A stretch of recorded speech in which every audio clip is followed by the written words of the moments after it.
and you don't communicate with people after you raise the funds, they will not assume that you're off making the movie. They will assume you took the money and went on vacation. So you really need to, there's a balance, but saying like exactly what Mira was saying of these are the exciting things that are going on with this project that you had the foresight to get involved with. Isn't this incredible what's going on with us? Even if that's not making millions and millions of dollars, it's making someone feel good about the decision that they made to support you.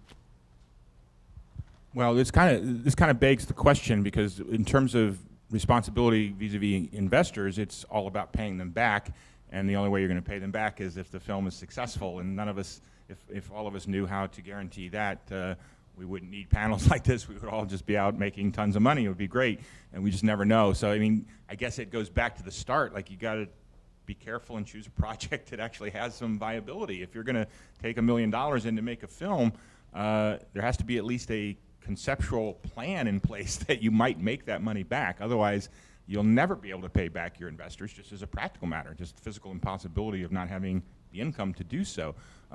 Transparency, which I think everyone here has talked about, I would put number one on the list. If you just communicate with people, I do litigation as well as contract stuff, and over the years, I've really only had one dispute, one litigation matter involving investors and an independent film, and it was because of a lack of communication and lack of information, and that was the source of the problem, really. I don't think, I mean, most people that are investing, I mean, that's why the SEC has accreditation standards, because they don't want people that can't afford to lose their money, investing. And so you shouldn't be taking money from people that can't afford it. Hopefully they would have some self-governance in that respect as well, and wouldn't be putting money in that they can't afford to lose. But we don't underestimate the sexiness of the film business, as we were talking about in Wisconsin and Maine and other places. And even here, I mean, people invest for other reasons.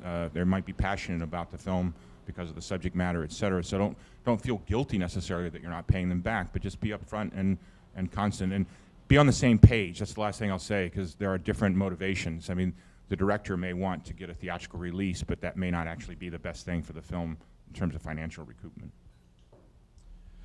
Yeah, as he touched on, it's really, and this gets into finance or distribution and sales as well. It's like you have to educate yourself on the market.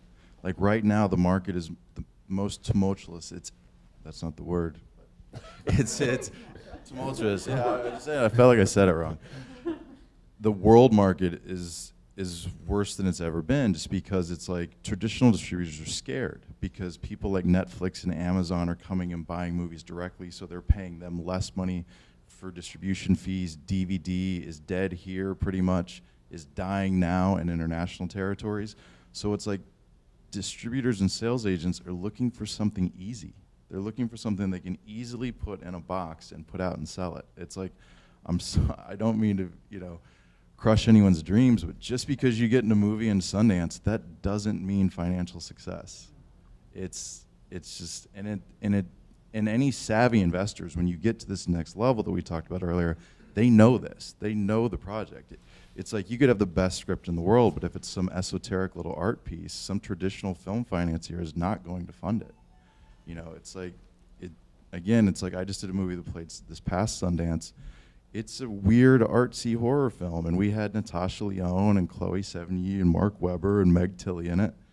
And, the sales admittedly aren't that great. And we got probably some of the strongest reviews out of Sundance. And again, I'm not trying to crush anybody's dreams, and I'm going to go out and I'm going to do this again. But I should have known when it took me 3 years to finance this movie when I already had those actors on board. Just because it wasn't a straightforward horror movie that a salesperson or a distributor could put in a box and easily sell to somebody. So it's like, make your weird, unless you're going to do, if you're going to make your weird artsy cool thing, do it for like 10 grand or something, you know what I mean? But it's like, if you've got that real drama, and dramas right now are really tough, unless you have like Brad Pitt or somebody. So it's like, if you save that one for the next one, it's like, get your foot in the door. Put a movie out there that makes money, and then people want to come back and give you more money. And then once you build a track record, then, I might have the creatives down there disagreeing with me, but I'm just saying this because you gotta take steps. I'm the guy that's on the hook for paying the money back. It's like, the director's like, see you later. Here, let me grab a couple quick questions. She had her hand up earlier. post as part of your plan if you feel that after you shoot it, it's going to be so visually dynamic and interesting, and it will sell, like it'll attract people more